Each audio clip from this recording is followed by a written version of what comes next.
Good day. Welcome back to the channel. Hope everybody's doing well.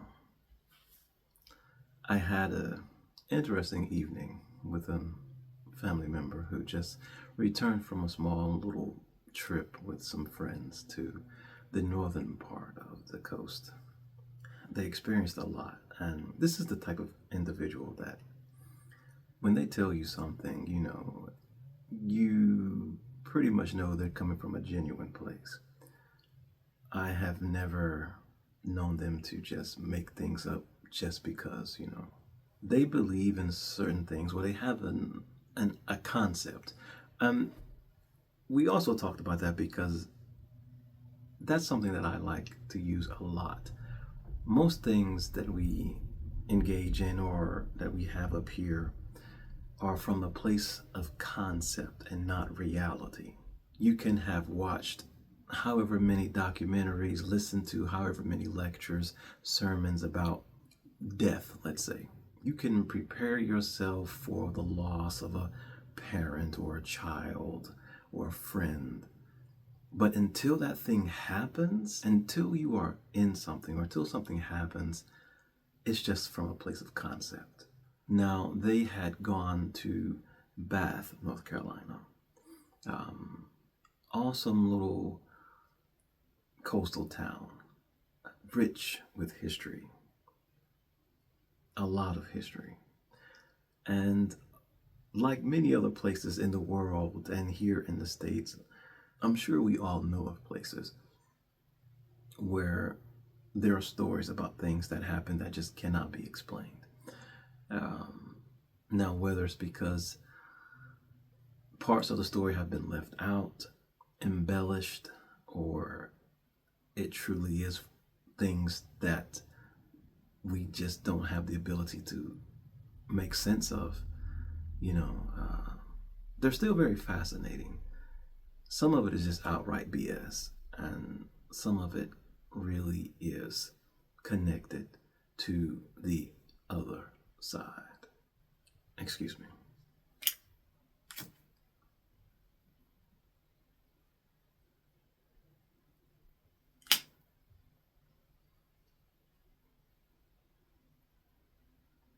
The place that they went to in Bath has a history.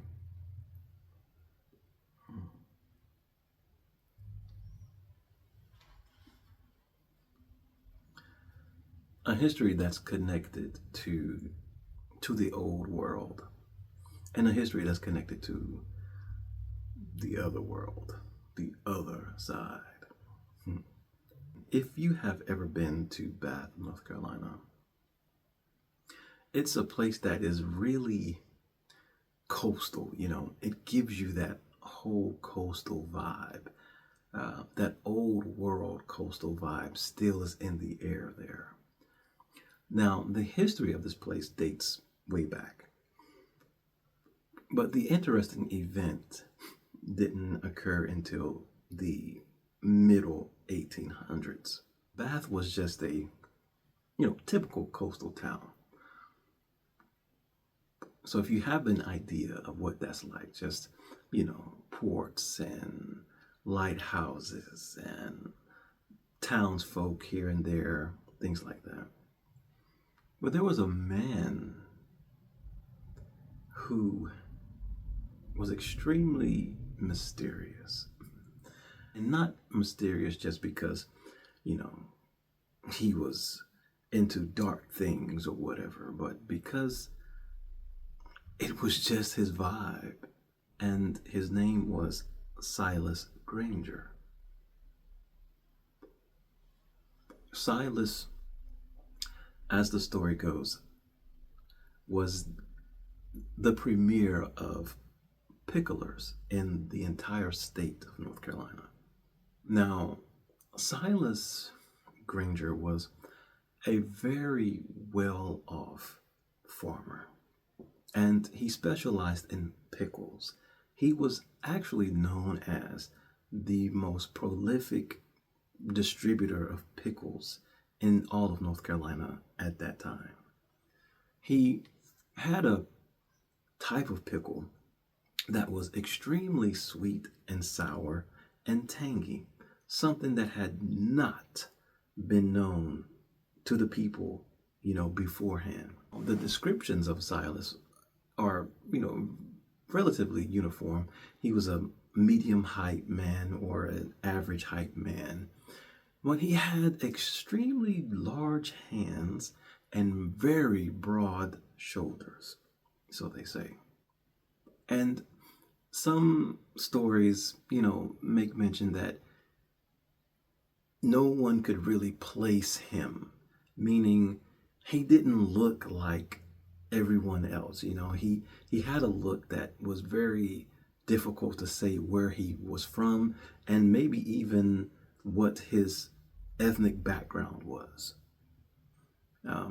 It's not mentioned, or I haven't heard or seen any stories that say he was a mulatto or, mixed race or anything like that, or, Native American. So for all purposes, I'm just led to believe that he, was either some type of Caucasian. But again, I really don't know. No one really knows. It's really interesting when you look at things like that, or hear stories of, people not being able to really place people. And that's kind of how it was stated, no one could really place him judging by his looks, So not only did he already have this type of air about him, he was also known as a pipe smoker.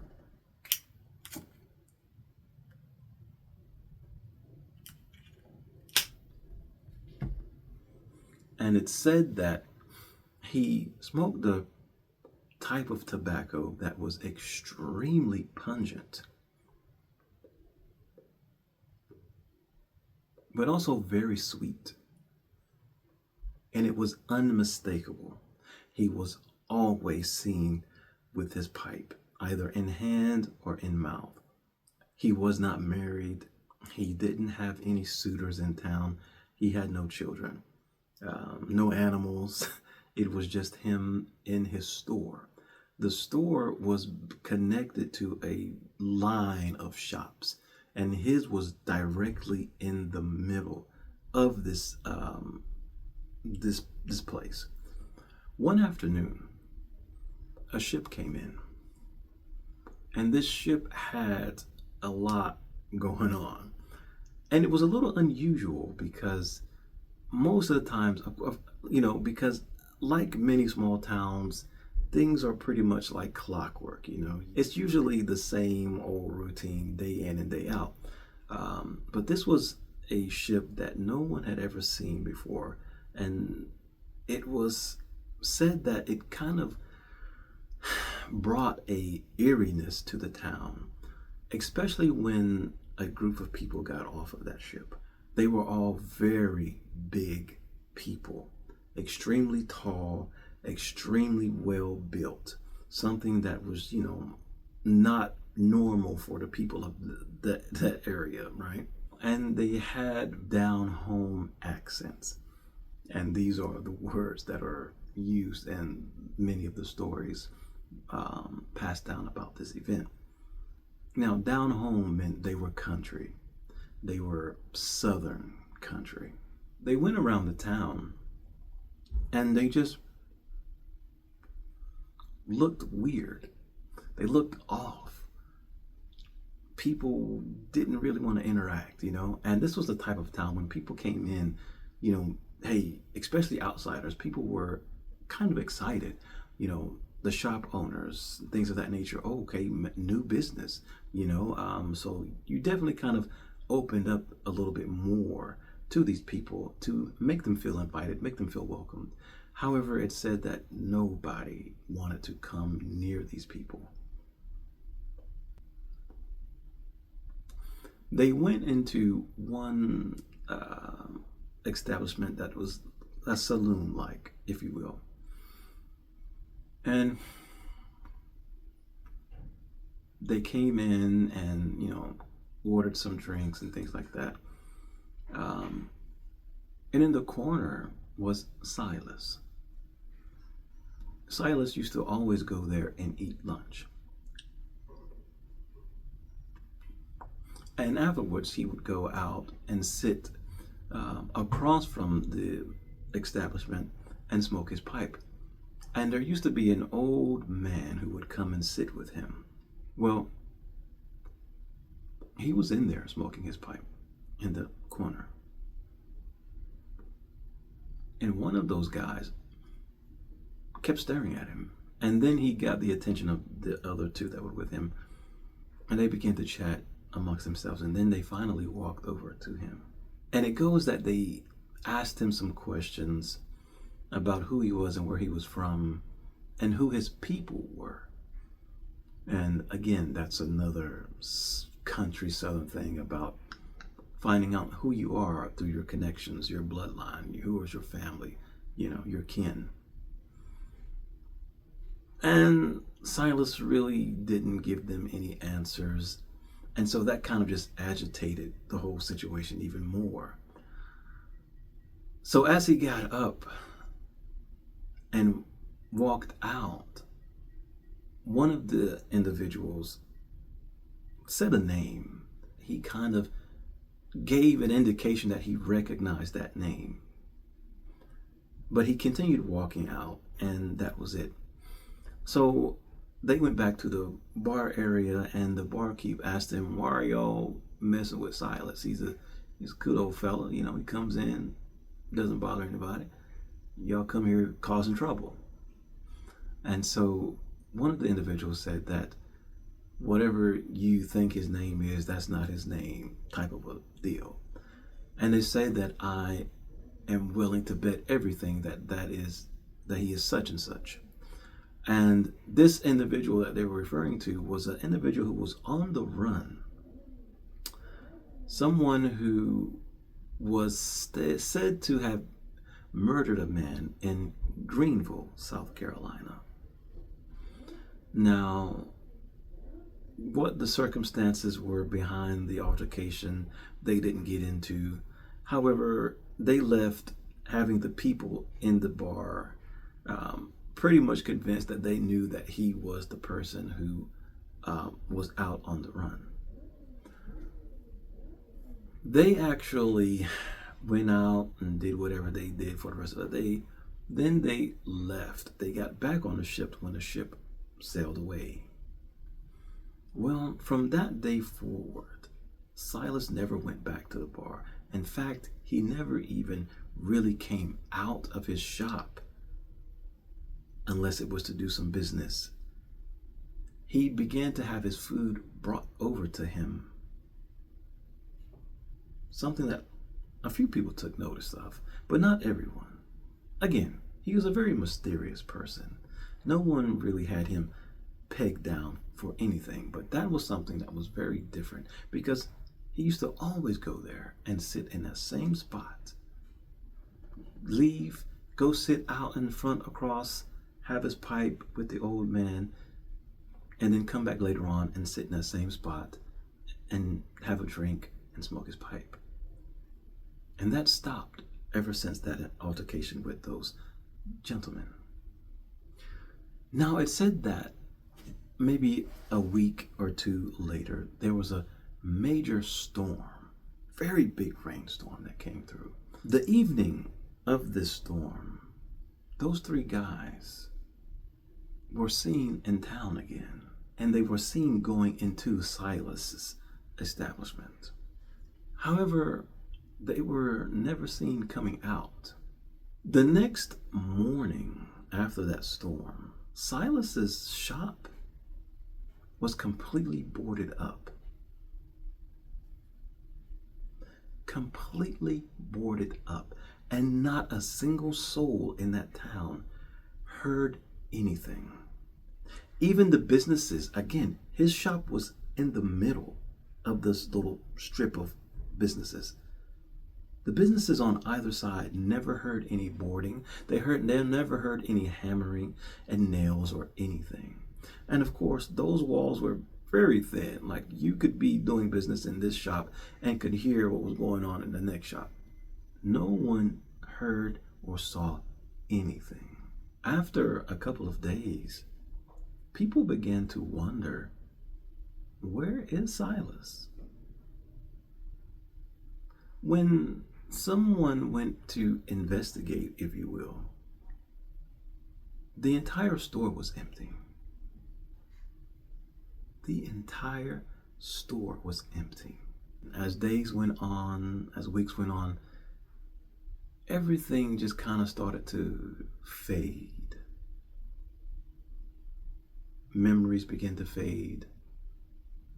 And people started to question whether or not Silas Granger was even real. Whether or not the pickles were even real. It was like they had completely forgotten about these amazing pickles that were so unforgettable. Something that made this man very rich and wealthy. How do an entire town just forget about these things? Just forget that this person was just here and now they're gone. That no one heard or saw anything. And these three people that were seen going in never came out.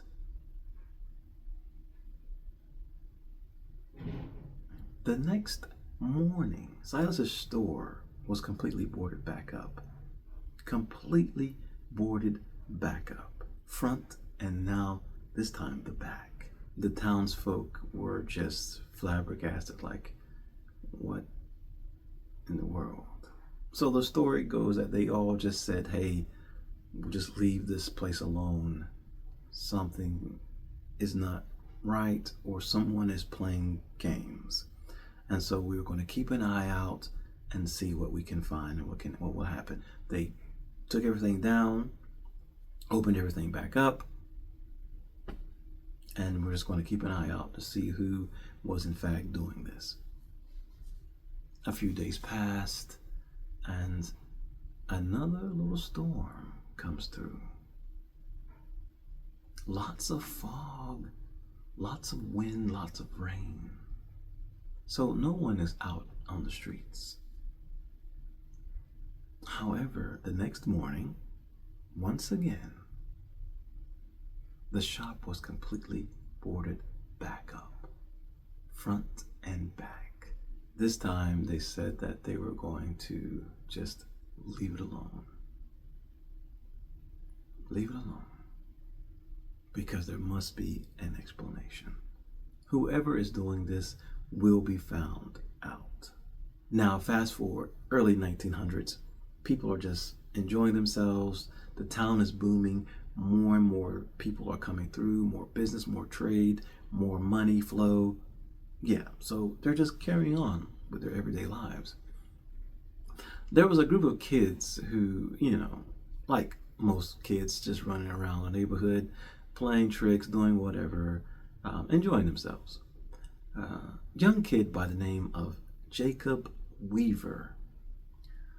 He was the kid that was the oddball in the town. So one night he's with the other little kids that just run around town doing what kids do.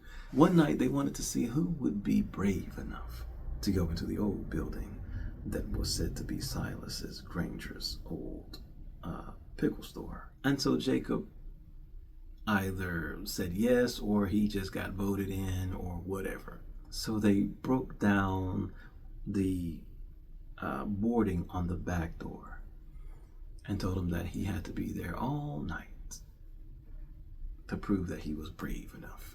He went inside and they locked it back up. No one really knows what happened. Something happened. And he came flying out of the store. He broke down the door from the inside. He was screaming and yelling like nothing anyone had ever heard before. And he never spoke about what he saw or what he heard. So no one knows. But for a child to acquire the strength to break down a boarded up door screaming and yelling and hollering. It had to have been something pretty serious or scary. Fast forward 1977. This is the year in which Jacob Weaver passed away. Jacob Weaver ended up moving away into what is now Robinson County in North Carolina. Lumberton, Maxton, Pembroke, that locality. He ended up marrying a Lumbee Indian woman, and they had children. And Elijah was the oldest of his sons. And he is the one who says, growing up, he never even knew that his father was the boy from the old Pickle Barrel Man stories.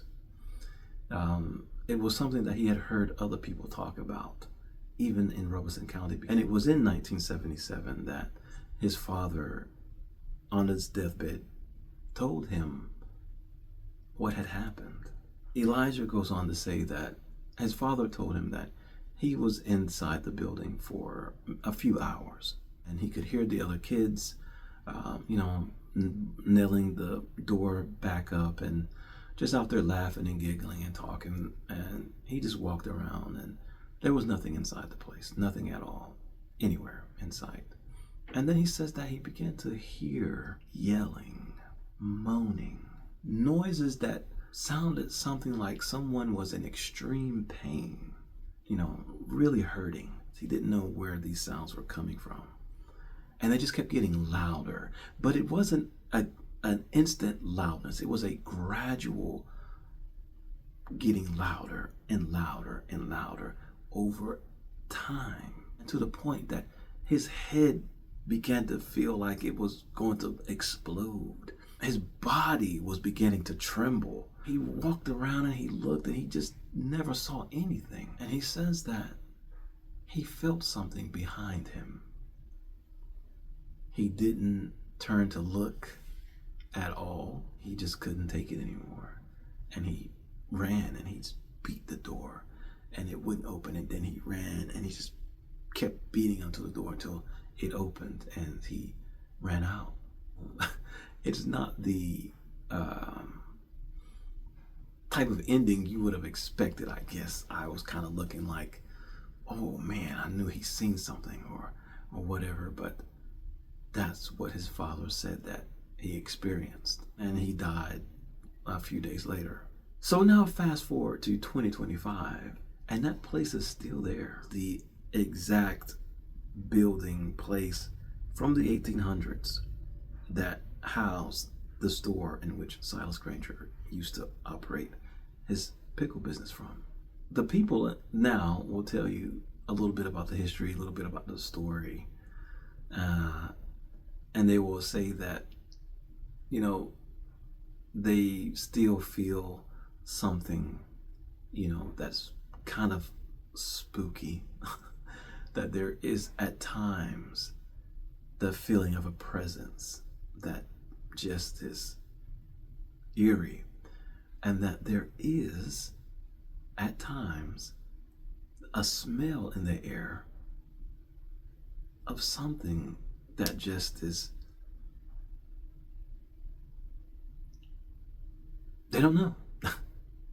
It smells like some type of a smoke, but it's not really, horrific or off-putting.